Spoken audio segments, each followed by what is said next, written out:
အားလုံးပဲမင်္ဂလာပါ Genius Cloud IT Institution မှာပြန်လည်ပြီးတော့ကြိုဆိုလိုက်ပါတယ်ကျွန်တော်ဒီနေ့ပြပြပေးသွားမယ့်အကြောင်းအရာကတော့ operating system အကြောင်းပဲဖြစ်ပါတယ်ပေါ့နော်ဆိုတော့ကျွန်တော်တို့ပြန်ပြီးတော့ကြည့်ရအောင်ပေါ့နော်တော့ကွန်ပျူတာမှာကျွန်တော် desktop တွေ laptop တွေရှိပါတော့ desktop ပဲဖြစ်ဖြစ် laptop ပဲဖြစ်ဖြစ်ဒီ diagram ရဲ့ structure တိဆောက်ပုံရတော့အကုန်လုံးတူပါပဲဆိုတော့ကျွန်တော်ပထမဆုံးကြည့်ရအောင်ဒီ drawing လေးကိုပေါ့နော် hardware ရှိမယ် hardware ပြီးသွားရင် operating system ရှိမယ် application software ရှိမယ် user ရှိမယ်ပေါ့နော်ဆိုတော့ hardware ထဲမှာ keyboard တွေ mouse တွေ monitor တွေကအစ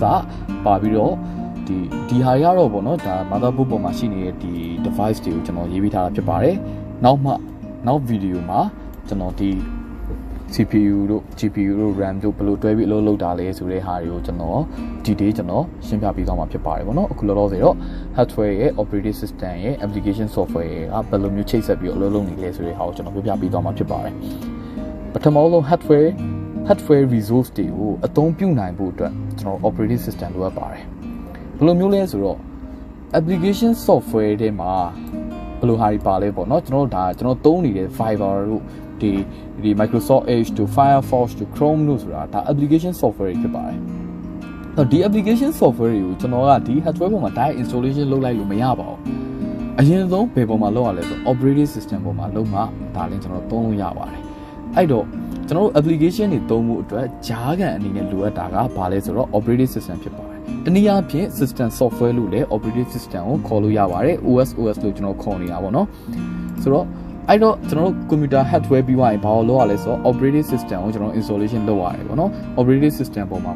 ကျွန်တော် application software တွေကိုကျွန်တော်သုံးလို့ရပါတယ် okay operating system တွေပေါ်မှာပေါ့နော်ကျွန်တော်တို့ဒီဘာတွေပါလဲပေါ့ဆိုတော့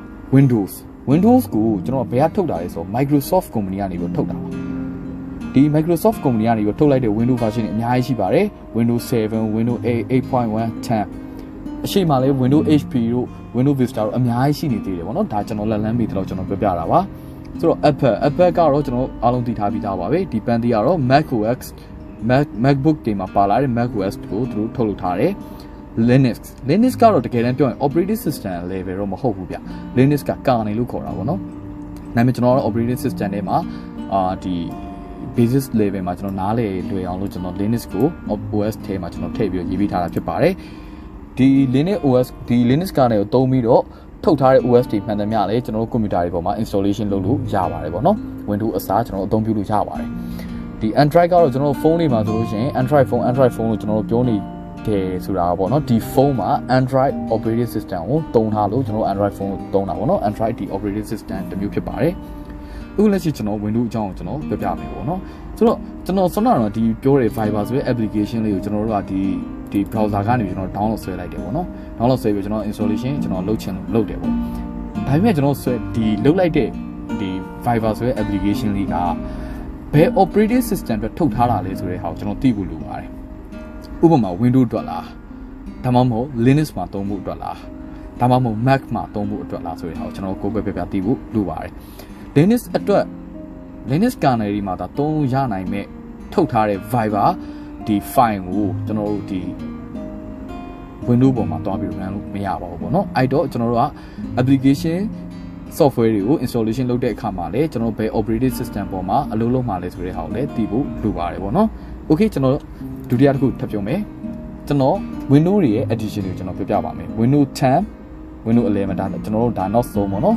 လူအများဆုံးသုံးနေတဲ့ဒီ Windows version တွေထဲမှာနှစ်ခုကျွန်တော်ပြပြမယ် Windows 10 version ရဲ့ edition တွေကတော့ Windows 10 Home ရှိရယ် Pro ရှိရယ် Enterprise ရှိရယ်ပေါ့နော်ဒီ edition တွေလည်းအများကြီးရှိတဲ့ထဲမှာလူသုံးအများဆုံး edition တွေကိုပဲကျွန်တော်ရွေးပြီးပြောပါတော့မယ် Home Windows 11 Home ပဲဖြစ်ဖြစ် Pro ပဲ Windows 11 Pro နဲ့ Windows 10 Pro ပဲဖြစ်ဖြစ်ပေါ့နော်ကျွန်တော်သုံးရတဲ့ service တွေကတော့အကုန်အတူတူပါပဲဘာကွာလဲဆိုတော့ Home နဲ့ Pro နဲ့မှာဆိုတော့တချို့ဒီပေါ့နော်ဒီ service တွေ feature တွေကို Windows Home version တွေမှာကျွန်တော်သုံးလို့မရဘူးဗျဥပမာဒီလိုမျိုး command တွေပေါ့နော်ဒါ user management လုပ်တဲ့ command တွေမှာဆိုလို့ရှိရင်ဒီ command တွေဆိုရင် Windows Home edition တွေမှာကျွန်တော်သုံးလို့မရဘူးဒီ user management လုပ်ရတဲ့ command ဒီဟာမျိုးတွေကိုသုံးကျင်တယ်ဆိုလို့ရှိရင် Pro version တွေကိုကျွန်တော်သုံးမှရမှာပေါ့နော်ဆိုတော့ထားပါတော့ကျွန်တော်တို့လက်ရှိကျွန်တော်တို့ computer မှာသုံးနေတဲ့ operating system အမျိုးအစားဘာလဲဆိုတော့ကျွန်တော်သိကျင်နေဆိုရင်ဘယ်လိုကြည့်လို့ရလဲဆိုတဲ့ဟာလေးကိုကျွန်တော်ပြပြပါမယ်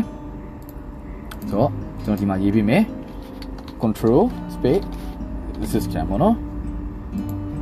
okay ကျွန်တော်ဒါလေးရေးပေးမယ်နောက်တစ်ခုကကြတော့ dxdiag okay ကျွန်တော်ဘယ်လိုလုပ်မလဲဆိုတော့နီလန်း2မျိုးရှိရပေါ့နော်ပထမဆုံးဒီ Windows Start button လေးကိုနှိပ် run လို့ကျွန်တော်ရိုက်မယ်ပေါ့နော်ဒီမှာ cursor ထောက် run လို့ကျွန်တော်ရိုက်မယ် run box ထွက်လာမယ်အဲ့လိုမျိုးကျွန်တော်မရိုက်ချင်ဘူးဆိုရင် keyboard ကနေပြီး shortcut key အနေနဲ့ window key လေးကိုဖိပြီးတော့အောင်နှိပ်ရင်လေ run box လေးကြာပါတယ်ပြီးရင် control space system လို့ကျွန်တော်ရိုက်ပြီး enter ခေါက်မယ်ပေါ့နော် okay ဒီမှာဆိုလို့ရှိရင် Windows specification မှာကြည့်ရင်ကျွန်တော်ရဲ့ computer လေးက Windows 10 Pro ကိုကျွန်တော်သုံးထားတာဖြစ်ပါတယ်เนาะဒါဆိုရင်နောက်တစ်ခုကကြတော့ dxdiag ကျွန်တော် run box ကိုခေါ်မယ် dxdiag လို့ကျွန်တော်ရိုက်မယ်ဆိုရင်ကြာလာပါလိမ့်မယ် okay ဒါဆိုရင်လည်းကျွန်တော် operating system ဆိုတဲ့ဟာလေးကိုကြည့်မယ်ဆိုရင် Windows 10 Pro ဆိုတာကိုကျွန်တော်တို့တွေ့ရပါလိမ့်မယ်ပေါ့နော် okay ကျွန်တော်ဒါဆိုလို့ရှိရင်တော့ ကိုယ့်ရဲ့ computer မှာဘာ window ကိုဘာ operating system ကိုသုံးနေလဲဆိုတာကိုကြည့်ထပ်ပြီးလို့ထင်ပါတယ်ဒီနေ့ video လေးကိုတော့ဒီမှာပဲအဆုံးသတ်ပါမယ်ကျွန်တော် page လေးကိုကျွန်တော်ရဲ့ Facebook page နဲ့ပေါ့နော် YouTube channel လေးကိုလည်း like and follow လေးလုပ်ပေးဖို့မမေ့ပါနဲ့哦နောက်နေ့မှာနောက်ထပ် video အသစ်တွေနဲ့ပြန်လာခဲ့ပါမယ်အားလုံးကျေးဇူးတင်ပါတယ်ဗျ